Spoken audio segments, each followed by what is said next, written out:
अस्सलाम वालेकुम, मैं हूं शाहनवाज बुखारी और नई वीडियो लेके आपके सामने हाज़िर हुआ हूं। आज का मेरा टॉपिक है इंक्वायरी प्रोसीजर।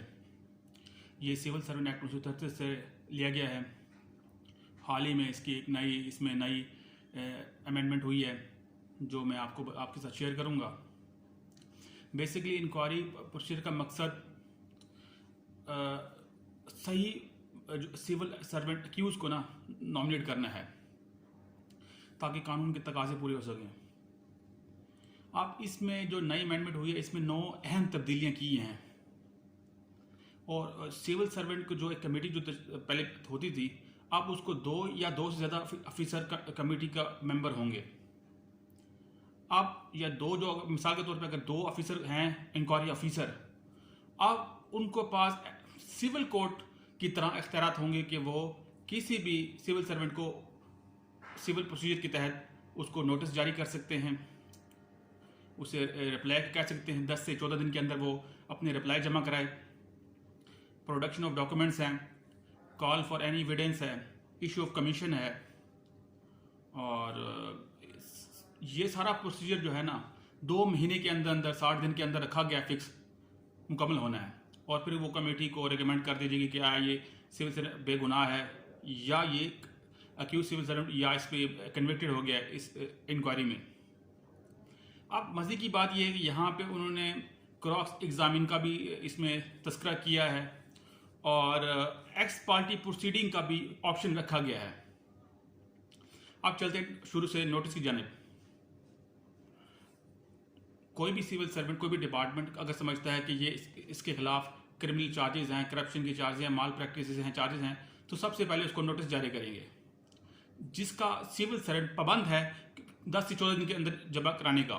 अगर उसको वो कहता है कि मैं जी बेगुनाह हूँ तो अपने सबूत प्रोडक्शन ऑफ डॉक्यूमेंट्स दे, अपने अप्लाई के साथ लगाए। या अगर कोई समझता है कि वो कहता है कि मेरे पास एविडेंस है, विटनेस हैं, तो वो कॉल करे। अब जो दूसरा है जिस पे कहता है कि दूसरा बंदा नॉमिनेट है उसके अंदर है, तो वो भी यही सेम प्रोसीजर करेगा कि वो अपनी विटनेस देगा, डॉक्यूमेंट्स देगा और अपने आप को बेगुनाह साबित करेगा।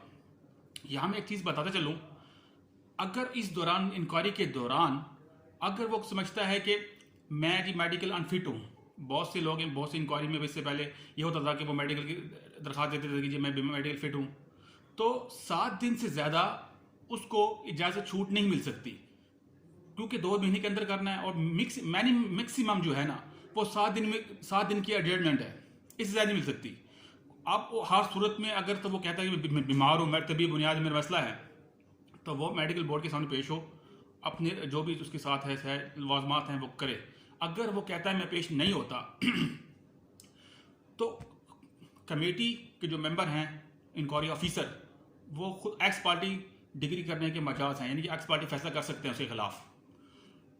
तो ये जरा भी हो सकती है, लेकिन मसला ये है कि जो अक्यूज सिविल सर्वेंट है वो किसी भी वकील को नामजद नहीं कर सकता। जो भी केस लड़ना है डिपार्टमेंट में उसने खुद अकेले तनतहा लड़ना है।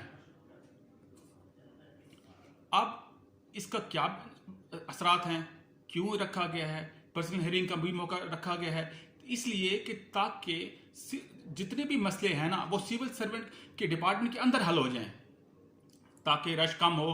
ट्रिब्यूनल में सर्विस ट्रिब्यूनल केसेस की भरमार है, आए दिन कोई ना कोई केस हो रहा है, आए दिन कोई दिन किसी को लिखा रहे हैं, किसी को डिसमिस कर रहे हैं, किसी को सर्विस बहाल कर रहे हैं, किसी ख़त्म कर रहे हैं।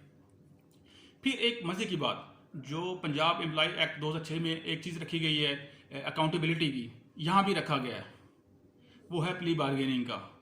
मुड़ थोड़ के बाद वहीं आ जाती है कि जो इससे पहले अमेंडमेंट हुई थी। अब इसका भी बेसिक जो ऑब्जेक्ट है मेरे ख्याल में, मेरे जितना मैं समझता हूँ इस कानून को इंटरप्रिटेशन, मेरे हिसाब से इसका बेसिक ऑब्जेक्ट है क्रिमिनल को आइडेंटिफाई करना। जब ये क्रिमिनल आइडेंटिफाइड हो जाएगा तो महकमा उसको डिसमिस, जो भी सजा देना चाहिए, डिसमिस करना चाहे, सस्पेंड करना चाहे, रिकवरी डालना चाहे, कुछ भी करना चाहे वो कर सकती है। डिपार्टमेंट का मुकम्मल इख्तियार है। अब इसके बाद हो गया क्या, अगर मिसाल के तौर पर कोई सिविल कन्विक्ट हो जाता है डिपार्टमेंट इंक्वायरी में, उसके बाद कितने दिन का टाइम है? उसके बाद है 90 दिन का टाइम है। Accused civil servant order issue होने के 90 दिन के अंदर या इंक्वायरी मुकम्मल हो जाती है 60 दिन के अंदर, तो उसके बाद उसको 90 दिन का टाइम है कि वो ट्रिब्यूनल में अपील करे या डिपार्टमेंटल के इस ऑर्डर के खिलाफ अपील करे। अगर उस दौरान अपील कर देता है, डिसाइड नहीं होती, तो 90 दिन के अंदर लाजमी है कि एक्यूज सिविल सर्वेंट वो ट्राइब्यूनल में पेश हो।